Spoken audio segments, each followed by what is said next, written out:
పరాభవనామ సంవత్సరంలో మకర రాశి వారికి ఆదాయం 2, వ్యయం 8, రాజ్యపూజ్యం 1, అవమానం 2. అలాగే ఈ సంవత్సరంలో జూన్ 2వ తారీఖు వరకు గురుడు 6వ స్థానమందు సువర్ణమూర్తిగా, ఆ తదుపరి 7వ స్థానమందు లోహమూర్తిగా ఈ రాశి వారికి సంచారం చేస్తారు. శనేశ్వరుడు ఈ సంవత్సరం మొత్తము తృతీయ స్థానమందు తామ్రమూర్తిగా సంచారం చేస్తారు. రాహుకేతువులు ఈ సంవత్సరంలో డిసెంబర్ 8వ తారీఖు వరకు 2వ స్థానమందు 8వ స్థానమందు కూడా రజతమూర్తులుగాను, తదుపరి 1, 7వ స్థానాల్లో సువర్ణమూర్తులుగా సంచారం చేయబోతూ ఉన్నారు. ఈ మూర్తిత్వాలు ఒక గ్రహం తాలూకు బలాన్ని గోచారంలో మనం చెప్పడానికి ఉపయోగపడతాయి. ఈ సువర్ణమూర్తి, లోహమూర్తి ఇవన్నీ ఒక గ్రహం ఎంత పర్ఫెక్ట్గా ఫలితాన్ని ఇస్తుంది, ఎంత తొందరగా ఫలితాన్ని ఇస్తుంది అనేటువంటిది చెప్తూ ఉంటాయి. ముఖ్యంగా ఈ మకర రాశి వారిని చూసినప్పుడు గత సంవత్సరంతో పోల్చుకుంటే ఈ సంవత్సరం మెరుగైనటువంటి ఫలితాలని మనం ఆశించవచ్చును. కారణం ఏంటి అంటే, ఇంకొక గొప్ప విషయం ఏమిటి అంటే, డిసెంబర్ నెల వరకు రాహువు కూడా యోగిస్తున్నారు. అక్కడితోటి ఏమవుతుంది, 3 దీర్ఘ సంచార గ్రహాలు కూడా మీకు అనుకూలంగా ఉన్నాయి. గమనించండి, గోచారంలో ఒక గ్రహమే యోగిస్తేనే చాలా మంచి ఫలితం వస్తుంది.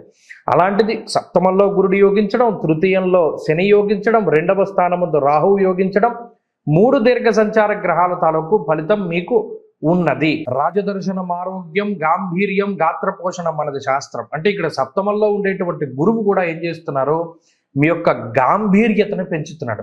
6వ స్థానముందు గురుడు ఉన్నప్పుడు ప్రతి ఇంట్లో వాళ్ళ సైతం మనల్ని వ్యతిరేకించినటువంటి పరిస్థితులు ఉంటాయి.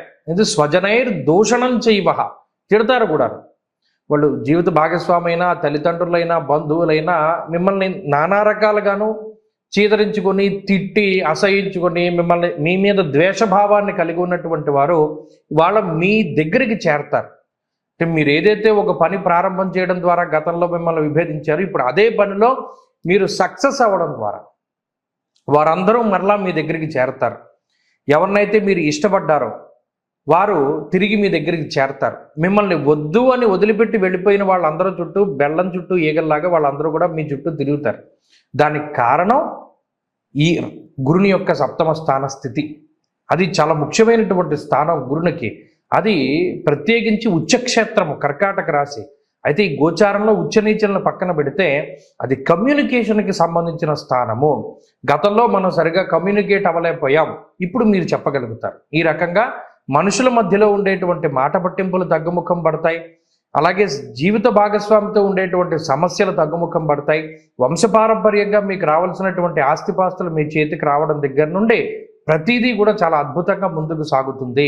ఇది మీ జీవితంలో కోల్పోయినటువంటి ధైర్యాన్ని తిరిగి రప్పిస్తుంది.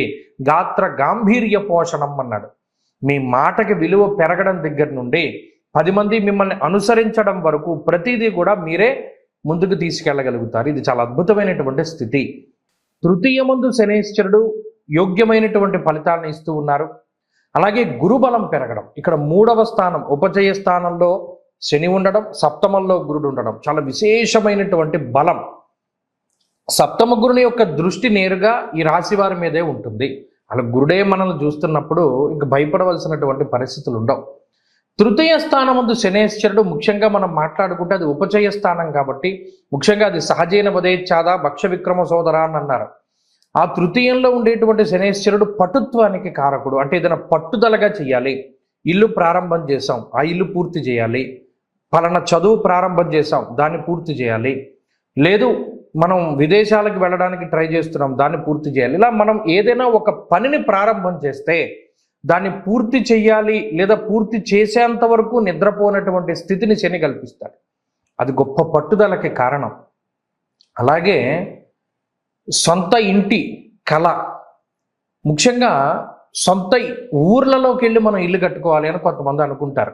ఇప్పటివరకు మనం ఇక్కడ ఉన్నాం, మన సొంత ఊర్లోకి వెళ్ళి ఇల్లు కట్టుకోవాలి అంటే దానికి శని సహకరిస్తారు. అలాగే వ్యాపార పరంగా దేన్నైనా సరే మనం లాభదాయకంగా మార్చుకోవడానికి, వ్యాపార విస్తరణ చేయడానికి వీటన్నిటికీ కూడా శనేశ్వరుడు విపరీతంగా యోగించేటువంటి గ్రహం. అలాగే ఆదాయ మార్గాలు పెంచేటువంటి పరిస్థితి. ఇప్పటివరకు కేవలం ఉద్యోగం చేస్తూనే దాని వచ్చేటువంటి ధనం మీద ఆధారపడుతూ ఉండేటువంటి వాళ్ళకి ఆదాయ మార్గాలు పెంచేటువంటి పరిస్థితి. అంటే ఆయన ఏం చేస్తాడు, పలానా ఉద్యోగం చేస్తూ వ్యాపారం చేయడం, లేదా వ్యాపారాలే 2-3 చేస్తూ ఉండడం, ఇలా ఆదాయ మార్గాలు పెరిగేటువంటి స్థితికి కారణమవుతారు. కాబట్టి ఈ సంవత్సరంలో నెంబర్ 1 రాశి ఏదైనా ఉంది అంటే అది మకర రాశి మాత్రమే. ఈ రాశి వారు 8.5 సంవత్సరాల పాటు ఏలినాటి శని అనుభవించారు. ఎప్పుడూ చూడనటువంటి విధంగా గ్రహణాలను చూశారు. పరివేషలు అంటే సూర్యుడి చుట్టూ వలయాకారంలో పరివేషలు ఏర్పడ్డాయి. పంచగ్రహ కూటములు ఏర్పడ్డాయి. షష్టగ్రహ కూటములు, షడ్గ్రహ కూటములు ఏర్పడ్డాయి. అంటే ఎంత నలిగిపోవాలో అంత నలిగిపోయినటువంటి రాశి మకర రాశి. ఇప్పుడు మరలా ఇదే గ్రహస్థితి మిమ్మల్ని పైకి తీసుకువస్తూ ఉన్నది. ఇది చాలా గొప్ప మార్పుగా మనం అభివర్ణించవచ్చును. కాబట్టి ఎక్కడ పోయిందో అక్కడే మీరు తిరిగి సంపాదించుకుంటారు. ఈ సంవత్సరంలో నెంబర్ 1 రాశి మకర రాశి. దాంట్లో ఏమాత్రం సందేహం లేదు. శుభ కార్యక్రమాల దగ్గర నుండి సంతానోత్పత్తి వరకు, ఉద్యోగ లాభం దగ్గర నుండి ప్రమోషన్ల వరకు, వ్యాపార లాభం దగ్గర నుండి విస్తరణ వరకు అన్నీ ఈ రాశి వారికి అనుకూలంగా జరుగుతాయి.